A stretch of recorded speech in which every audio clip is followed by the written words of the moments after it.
স্বাগতম ভুতুরে গ্রামে। এখানে প্রতিটি মোড়ে লুকিয়ে আছে এক একটি অন্ধকার রহস্য।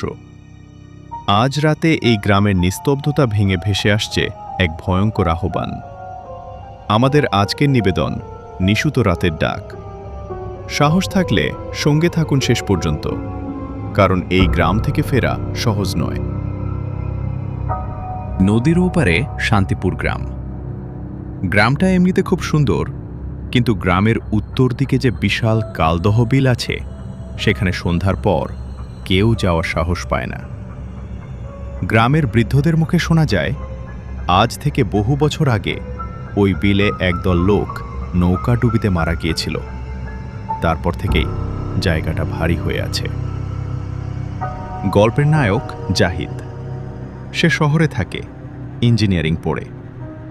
ভূতে তার বিন্দুমাত্র বিশ্বাস নেই। সেবার কুরবানির ঈদে গ্রামে গিয়ে সে ঘোষণা করল, এসব মনের ভুল।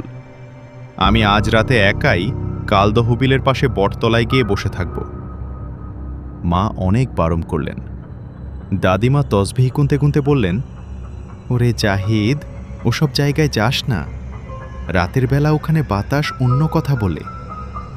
কিন্তু জাহিদ শুনল না। রাত 11টার দিকে একটা শক্তিশালী টর্চ আর মোবাইল নিয়ে সে বের হয়ে পড়ল। বিল পর্যন্ত যেতে একটা বাঁশবাগান পার হতে হয়। জাহিদ যখন বাঁশবাগানের ভেতর দিয়ে যাচ্ছে, হঠাৎ তার মনে হলো বাঁশ গাছগুলো যেন অস্বাভাবিকভাবে নিচু হয়ে আছে, বরং একটা সাদা কাপড় পরা ছায়ামূর্তি পানির ওপর দিয়ে হেঁটে আসছে। জাহিদ পালানোর চেষ্টা করল, কিন্তু তার পা দুটো যেন মাটিতে গেঁথে গেছে। সে চিৎকার করতে চাইল, কিন্তু গলা দিয়ে কোনো আওয়াজ বের হচ্ছে না। সেই মূর্তিটা পাড়ে এসে দাঁড়াল। টর্চের আলোয় জাহিদ দেখল, তার কোনো মুখ নেই। যেখানে চোখ থাকার কথা, সেখানে কেবল দুটো অন্ধকার গর্ত। মূর্তিটা তার দিকে হাত বাড়িয়ে দিল। জাহিদ অনুভব করল চারপাশের তাপমাত্রা মাইনাসে নেমে গেছে। হঠাৎ বিলের দিক থেকে আরও অনেকগুলো শব্দ আসতে লাগল। মনে হচ্ছে পানির নিচ থেকে শত শত মানুষ উঠে আসছে। কান্নার শব্দ, হাসির শব্দ আর হাড়গোড় চিবানোর শব্দে চারপাশ ভারী হয়ে উঠল। জাহিদ যখন প্রায় জ্ঞান হারাতে বসেছে, তখন তার মনে পড়ল দাদিমা জোর করে তার পকেটে একটা ছোট দোয়া পড়া কাগজ আর একটা পুরনো লোহার আংটি গুজে দিয়েছিলেন। সে পকেট থেকে ওটা বের করে জোরে চেপে ধরল। সাথে সাথে একটা বিকট চিৎকার শোনা গেল। সেই মুখহীন মূর্তিটা ধোঁয়ার মতো মিলিয়ে গেল। জাহিদ অনুভব করল তার শরীরের জড়তা কেটে গেছে। সে আর এক মুহূর্ত দেরি না করে গ্রামের দিকে দৌড়াতে শুরু করল।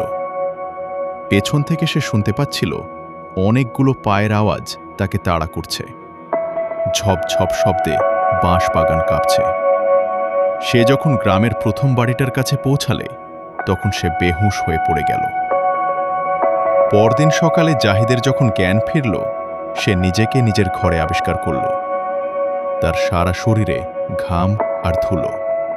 তার হাতে সেই লোহার আংটিটা এখনো ধরা, কিন্তু ওটা কুচকুচে কালো হয়ে গেছে।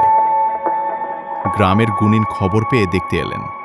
তিনি বললেন, জাহিদ, তুই বেঁচে গেছিস, কারণ তোর দাদি দোয়া পড়ে রেখেছিলেন। কালদহ বিলে যারা যায় তারা আর ফেরে না।